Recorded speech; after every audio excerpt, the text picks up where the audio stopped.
The clinking of champagne glasses faded into a tense hush. David, my older brother, stepped up to the microphone. This was his moment. It was his best man's speech, the pinnacle of his perfect life. I sat at a table near the back. A knot tightened in my stomach with each passing second. I knew what was coming, or at least, I thought I did. It was the familiar sting of being overlooked. The grand ballroom shimmered with crystal and silk. It was a facade of perfect happiness, almost blinding. But for me, it felt more like a stage for a long-awaited execution. It was a public dismissal of my very existence.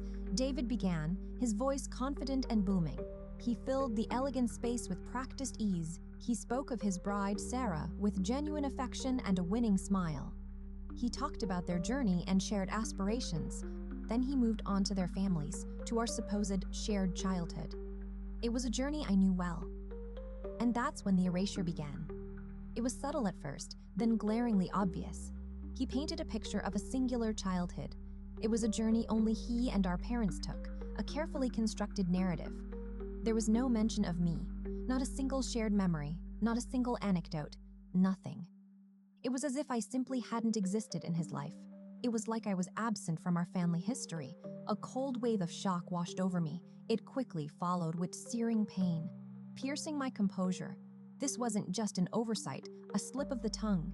It was a deliberate act, a public declaration of my non-existence. I gripped the linen tablecloth.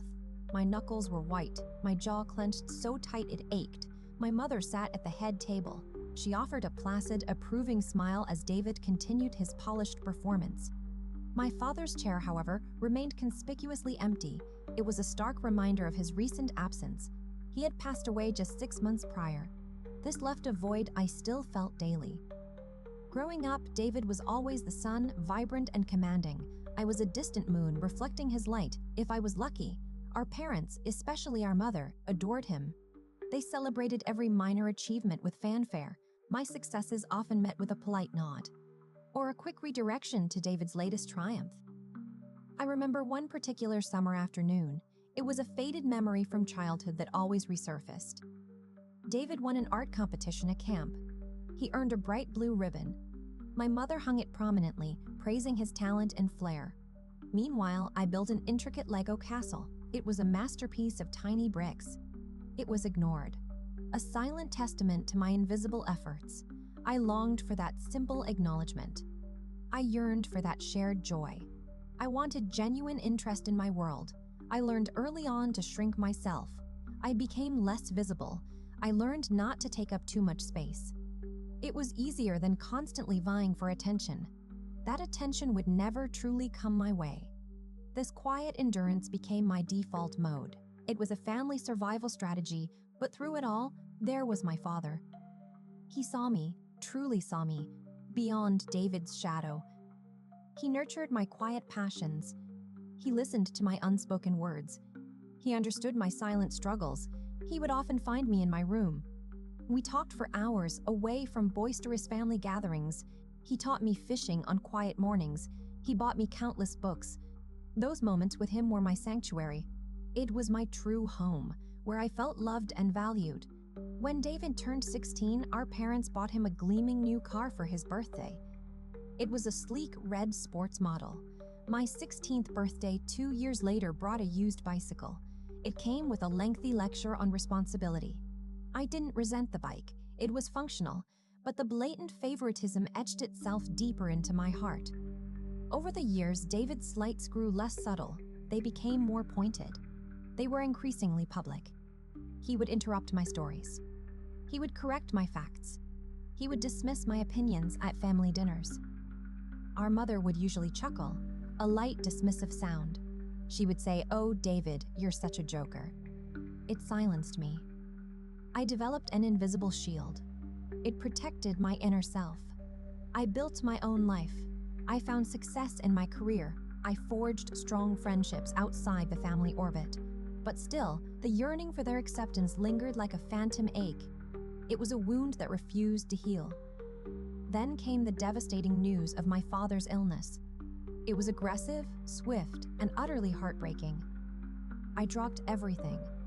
I moved back home without a second thought. I spent every waking moment by his side. David, consumed by his engagement and burgeoning career, visited sporadically. He often made excuses about work demands or social obligations.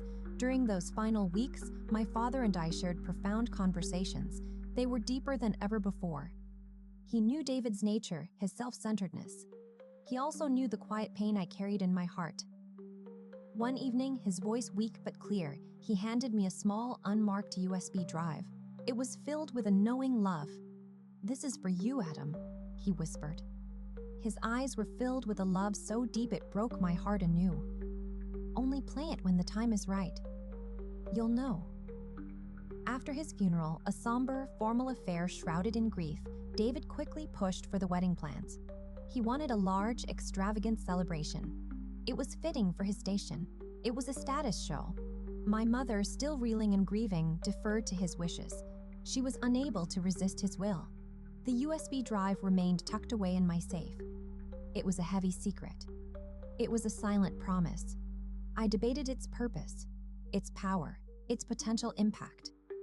Was it a final message for me alone? A personal farewell? Or something more, something meant for a wider audience? The day of the wedding arrived. It was heavy with expectation. It was an almost suffocating weight on my chest. I had dressed meticulously. I chose a gift with care. I tried to do my duty. Despite everything, despite years of pain, I wanted to be a good brother. But as David's speech unfolded, chipping away at my existence, the answer became terrifyingly clear. He spoke of growing up essentially an only child, finding my own way with the loving guidance of my parents. He actually used those precise words. He erased me entirely. My breath caught in my throat, a gasp choked back. This was public defamation. He rewrote my life, my history, my identity. My vision blurred with unshed tears and sudden fury. A furious energy surged through me, a primal need to scream, but I remained still, my face a mask. My body was a silent sentinel. This was it. The time was right. I excused myself from the table. My movements were slow and deliberate. Each step was a conscious choice. My heart pounded against my ribs. A war drum thundered in my ears. I had anticipated this moment. I prepared for it for weeks. I had a technician I knew, a quiet ally. I had hired him weeks ago, waiting backstage for my signal. He had set up a hidden projector connection, a silent conduit for truth. David's voice swelled, reaching its crescendo. A triumphant roar across the ballroom. "So here's to Sarah, my wonderful wife, and to a lifetime of happiness, built on the foundations our family gave me." He raised his glass, awaiting the inevitable wave of applause and adoration. That was my cue. The moment of reckoning. At that precise instant, the grand screen behind him flickered violently. It had been displaying a serene floral pattern. The cheers died, replaced by uneasy silence. David paused, confused. His confident smile faltered. A puzzled frown replaced it. Then, my father's face filled the screen. He was younger, vibrant, smiling. His eyes twinkled with warmth.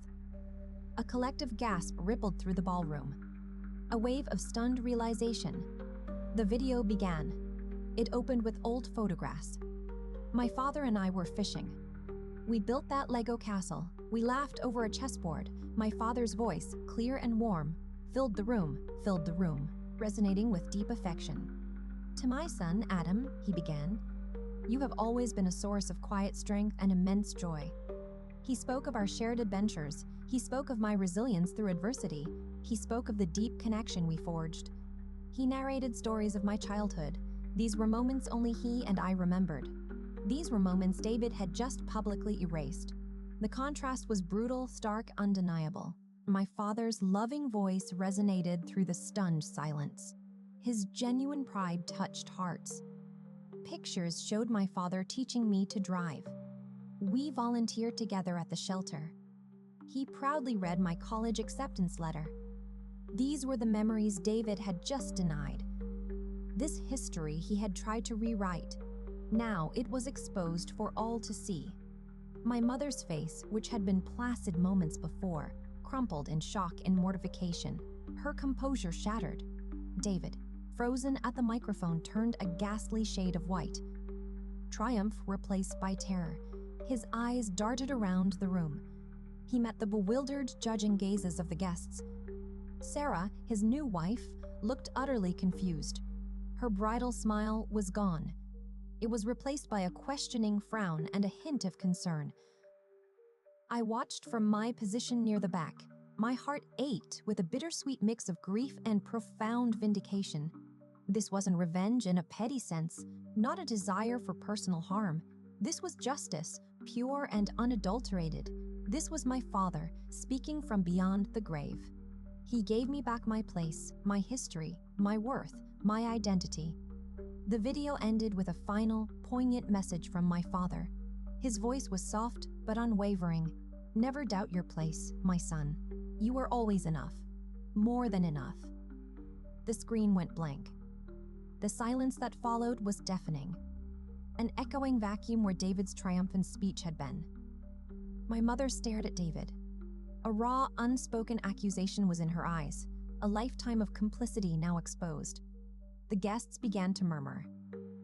A low, buzzing hum that quickly escalated. It turned into confused whispers. I didn't need to say a word. My father had said everything. He spoke eloquently and with undeniable truth. I walked out, head held high. I left the echoes of his voice and David's shattered narrative behind me. The air outside was cool, crisp, and clean. A welcome contrast to the stifling ballroom. I felt lighter than I had in years. The crushing weight of unspoken hurt finally lifted from my shoulders. The path forward was clear, a life built on self-worth, built on firm boundaries, choosing those who truly see and value me. The wedding was a disaster, of course. The aftershocks rippled for weeks. My mother later called. Her voice was tight with shame. Not a single word of apology was offered. David never called. He chose silence over accountability.